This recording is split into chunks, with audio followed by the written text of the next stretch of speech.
EF0. You're standing in your backyard on a warm spring afternoon. The sky's turned an odd shade of green, and the air feels heavy, almost electric. Then you see it. A thin, gray funnel dangling from the clouds like a loose thread, swaying gently as it touches down in the field across the road. Debris starts swirling at its base, trash cans rolling, shingles peeling off roofs. You think, that's not so bad. And that's exactly when you've underestimated what's about to happen. This is an EF0 tornado, the bottom rung on the enhanced Fujita scale, and it's the universe's way of clearing its throat before the real show begins. Wind speeds between 65 and 85 miles per hour. Enough to snap branches, peel back roof shingles, knock over that trampoline your neighbor never anchored properly. An EF0 is what most people picture when they think tornado, because it's what most people have actually seen. These twisters account for roughly 75% of all tornadoes in the United States, appearing and disappearing within minutes, carving paths barely wider than a residential street. On March 2, 2012, a series of EF0 tornadoes touched down across Ohio and Kentucky during an unseasonably warm, late winter day. One struck the town of Crittenden, Kentucky at 4:47 p.m., lasting exactly 11 minutes. It damaged 73 structures, mostly torn siding and broken windows, overturned 6 cars in a grocery store parking lot, and uprooted an oak tree that had stood for 140 years. Total injuries? 0. Total deaths? 0. Total property damage? $840,000, which sounds like a lot until you realize that's pocket change compared to what's coming. But here's the thing about EF0 tornadoes that nobody tells you. They're unpredictable in a way that makes them dangerous despite their relative weakness. They can form with almost no warning, spin up from seemingly innocent-looking clouds, dance across the landscape for 30 seconds, and vanish. Most tornado deaths at this level don't come from the wind itself, but from people making catastrophically bad decisions, like trying to outrun the tornado in their car or standing outside filming it for social media while debris becomes projectiles. But what happens when that swaying funnel thickens, when those 85-mile-per-hour winds double, when the tornado stops being polite and starts getting serious? EF1. Now we're entering the range where tornadoes earn their reputation. Wind speeds between 86 and 110 miles per hour, strong enough to lift cars off the ground, tear roofs completely off frame houses, and turn ordinary objects into weapons. Windows don't just crack anymore, they explode inward, showering rooms with glass shards moving at highway speeds. The Groundhog Day tornado of 2011 is a perfect case study in EF1 devastation. On February 2nd, an unusually warm air mass collided with a cold front across the southeastern United States, spawning 62 tornadoes in a single day.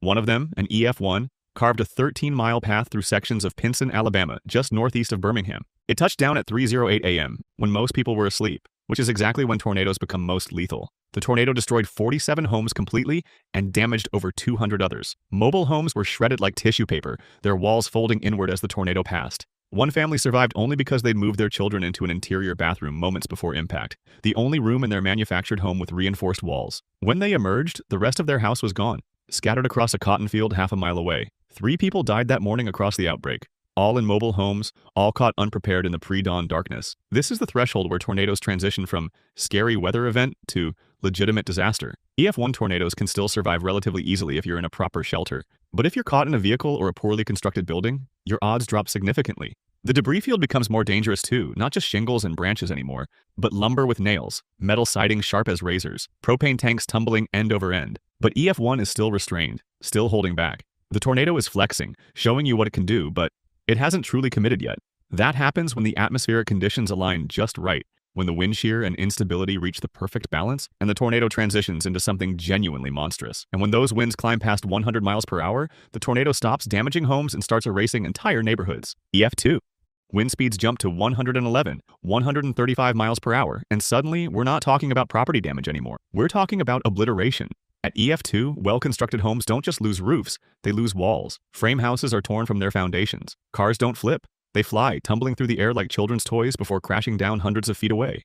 The Tuscaloosa-Birmingham tornado of April 27, 2011, started as an EF2 when it first touched down near Tuscaloosa, Alabama, at 5:10 p.m. The sky had turned the color of an old bruise, greenish-black with a sickly yellow tinge. The tornado was already 3/4 of a mile wide when it entered the city limits, moving northeast at 55 miles per hour, faster than most people could evacuate, even if they'd tried. In the Forest Lake neighborhood, entire blocks vanished. Homes that had stood for decades were reduced to bare concrete slabs, scattered with unrecognizable debris. Trees were debarked, stripped of every branch, turned into pale wooden spears jutting from the ground. A local elementary school, built to modern code standards, had its roof peeled away and exterior walls collapsed inward. Remarkably, it was empty at the time. School had dismissed hours earlier, but the image of twisted playground equipment embedded in the rubble became one of the defining photos of the outbreak. At EF2 strength, the tornado's sound changes. Survivors describe it not as a freight train, the classic comparison, but as a sustained roar mixed with explosive cracks as structures disintegrate.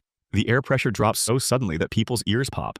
Windows explode outward from the pressure differential inside buildings. The tornado creates its own wind field so powerful that it generates a localized suction effect, pulling debris upward in a column visible for miles. EF2 tornadoes are where fatalities become common, even for people who take shelter. If you're in a mobile home, your survival rate drops to nearly zero. Even in site-built homes, interior rooms might not be enough. The walls themselves can fail, and suddenly your safe space becomes a collapsing trap. But here's what should terrify you, that Tuscaloosa tornado didn't stay at EF2. As it moved northeast as the atmospheric conditions intensified, as the storm system fed it more and more energy, it transformed into something far worse because once a tornado crosses this threshold, survival becomes uncertain and the destruction accelerates faster than anyone can escape it. EF3. We're now in the range of 165 miles per hour, winds strong enough to level well-constructed homes, deforest entire landscapes, and turn vehicles into missiles. EF3 tornadoes are where the definition of survivable starts requiring qualifiers and asterisks. The Tuscaloosa tornado intensified to EF3 as it crossed Interstate 359, the tornado now 1.5 miles wide and growing, a churning wall of debris so dense it looked like a solid mass.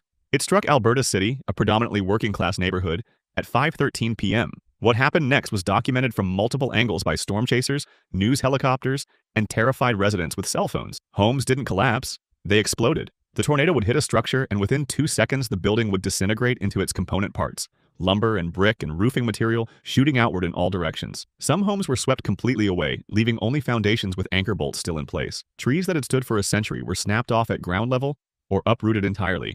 Root balls 20 feet across lifted and tossed aside. The Tuscaloosa tornado killed 64 people, most while it was at EF3 or higher intensity.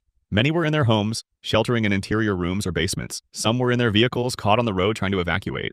A few were in businesses that should have been safe but weren't. Buildings that met code but couldn't withstand the fury of 150-mile-per-hour winds loaded with debris. This is where we need to talk about what kills people in tornadoes, because it's not usually the wind. It's what the wind carries. At EF3, every object becomes a potential weapon. 2x4s become spears that puncture concrete walls. Vehicles tumble and crush whatever they land on. Metal roofing turns into spinning blades. People are killed by collapsing walls, by flying debris, by being pulled out of their shelters and thrown. The injuries are catastrophic. Severe head trauma, broken spines, limbs severed by debris moving at over 100 miles per hour.